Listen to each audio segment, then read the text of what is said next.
Hello and welcome to CouncilCast, the official podcast of the Council of Insurance Agents and Brokers. We are here with more resources, discussion, and thought leadership to help your business. My name is Michael Koenig. I'm the Director of Digital Strategy for the Council and a recovering Hill employee. And I'm hosting the first of what I hope is many discussions with the Council's Government Affairs team, talking about the issues that affect your business and what's going on here in DC. Seated strangely to my left, we have... I'm Joel Wood, Head of Government Affairs here at the CIAB. And to his left, you have Joel Kopperud. I'm Vice President of Government Affairs at the Council. He's definitely to my left. And the newest addition, Blaire Bartlett, to Government Affairs, also a recovering Hill employee. Blaire had 4 different congressional offices on the Republican side, most recently working for a member from Staten Island, and has been a member of our team for several months, so we welcome this opportunity. Michael, you want us to just dive on in? Yeah, let's get started. I know we have some Omnibus and some flood update stuff, so let's get normally I would say, where we stand on tax reform and health care is the most important stuff, and we want to talk about that very briefly. But the big news of this week is yet another Omnibus appropriations bill that Congress is trying to get through today, which is Thursday, and there are repercussions, particularly with respect to the National Flood Insurance Program. Chairman Jeb Hensarling of the House Financial Services Committee has been adamant for many years that he demands actuarial soundness reforms to the program.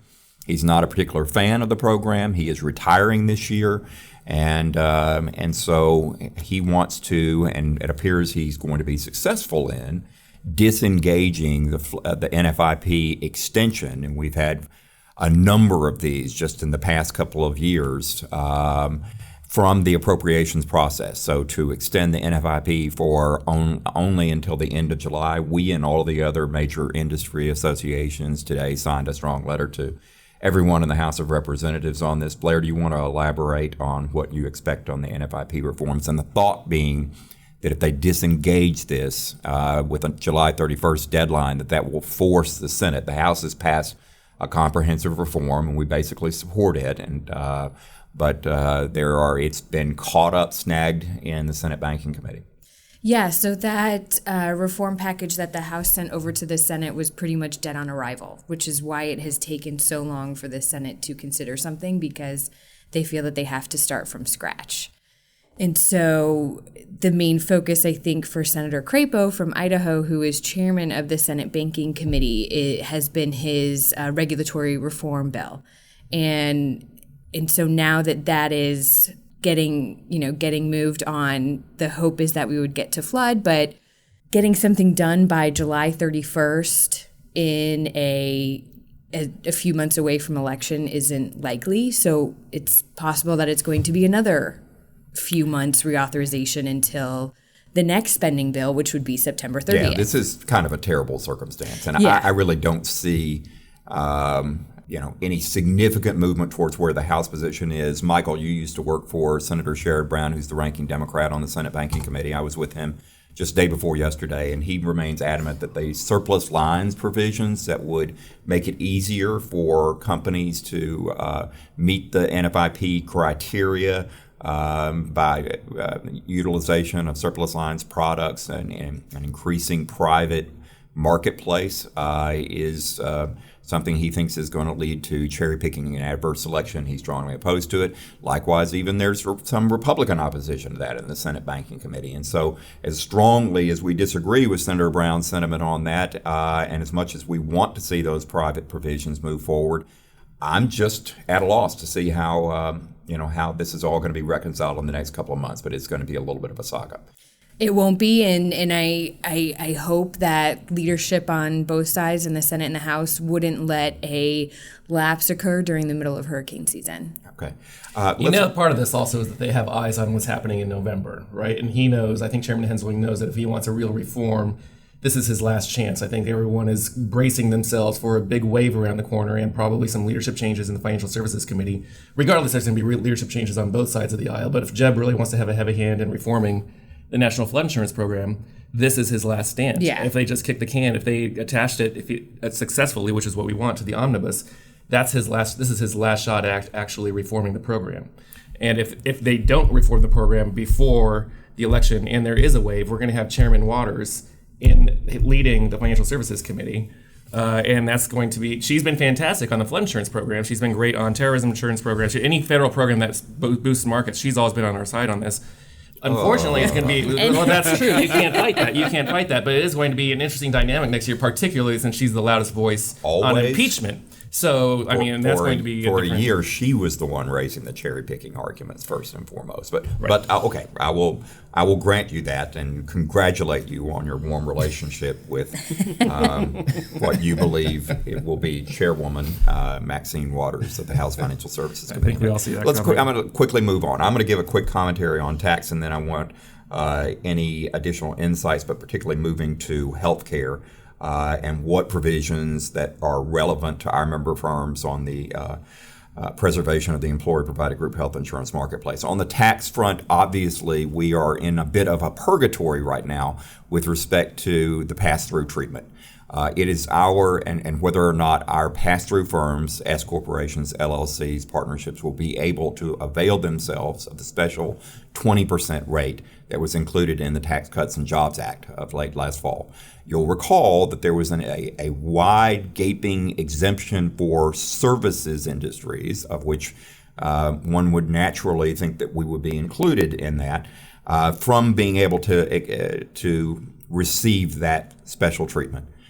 It is our firm belief, and we are expressing this to the Treasury Department and other officials, and we are optimistic. I wouldn't say completely confident, but we are optimistic that we will prevail. That when you take the morass of all the provisions of that bill that giveth exemptions and tax breaks and then taketh away and juxtapose that on top of the U.S. tax code, that insurance, we wish it was more explicitly insurance brokerage services, but the word insurance is left standing. And I think it is pretty damn hard to argue the case that what you are engaged in is not the business of insurance. This being said, it is a huge thicket that the Treasury Department is trying to work its way through, and the treatment of all these different groups, because there was just a lot, given the nature of how the tax bill was passed, that is extremely murky. And I feel for those folks over at Treasury that are trying to figure this out. We are hoping that we get a final answer on this by June, but that may be wishful thinking. It may bleed into the fall. Anything additionally that you two want to add on that? We've got some good conversations going with Treasury, I think, around the corner. FIO, the Federal Insurance Office, who we are really close with and has always been a good advocate for our interests. I think they want to go to bat for us, and I think we're going to work as closely with them as possible. There's too soon to say exactly how they're going to be our voice, but I think that they want to stand there with us, which is good. Well, this is critical for 2/3 of our member firms are structured as pass-throughs, and honestly, we've heard from some firms that are looking at doing the math in terms of switching over to a C corporation. So we need answers on this as soon as possible, and we are striving valiantly to try to get those. So Joel, I'll now pass the buck to you with respect to all things healthcare. Yeah, so I mean, all things healthcare, I mean, I hate to sound like a broken record on this, we continue to fight for preservation of employer-sponsored insurance, and that fight has now, it's faded into or is slowly evolving into stabilizing the individual market. And so we've been pretty loud champions of Alexander Murray legislation, which would restore CSR payments to insurance companies and allow more flexibility with 1332 waivers. That legislation... But our guys aren't in the individual market, so why do we care? We care because as those devolve and implode, that's slowly going to creep over into the individual space. Premiums are going to go up. We know if you're purchasing the individual market, you're still going to get treated, but someone's got to pay for that. And who's going to pay for that? It's going to be our members' clients.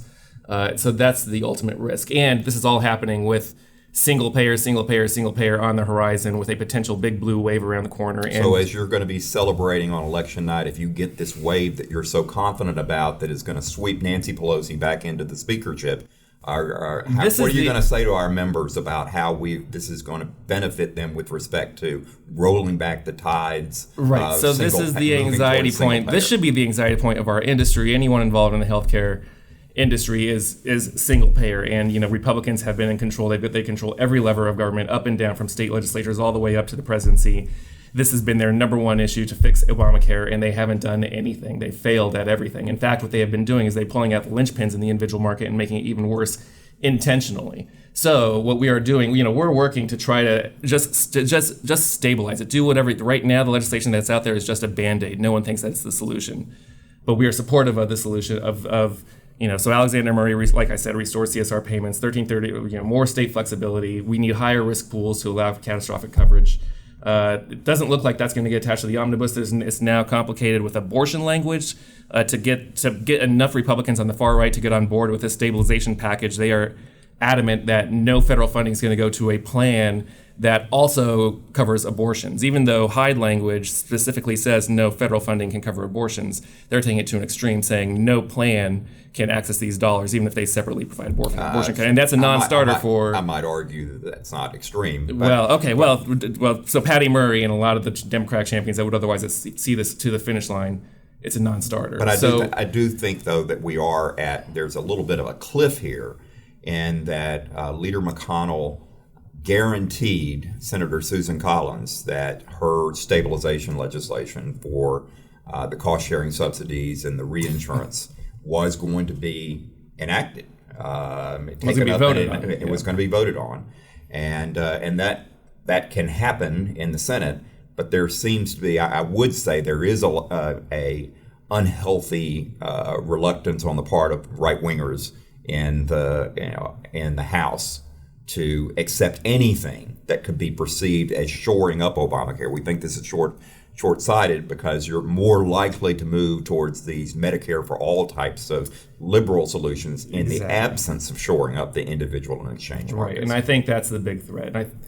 We can talk politics, right? I think that we all anticipate a pretty big wave in November, particularly seeing what happened in Alabama, what happened in Pennsylvania. Let's bring this back to health policy, right? So if I can tell you, Democrats are trying to build a narrative on what their solution is, what their response is to repeal and replace. Single payer is it's the most egregious solution, and the middle between single payer and just preserving Obamacare is more Medicare and Medicaid buy-in options, and those are being floated now. We're going to see those aggressively being touted if they win back the House. Right now, more than half of the House Democratic caucus is signed on board with single payer for all, which the federal government says it would cost $32 trillion to taxpayers. That's double the size of the federal revenue right now.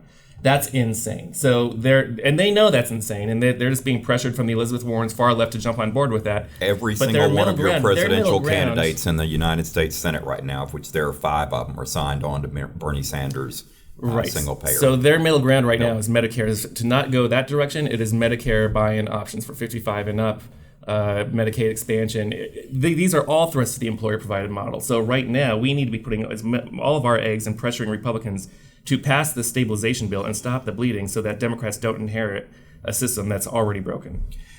With that, I will note that when Joel talks about the Democratic caucus and I think about this election, I'm reminded of the late, great Mo Udall, who ran for the Democratic caucus chair in the early 1970s. He went to all of his colleagues. They all assured him that they were going to vote for him. And on secret ballot, he lost by 1 vote.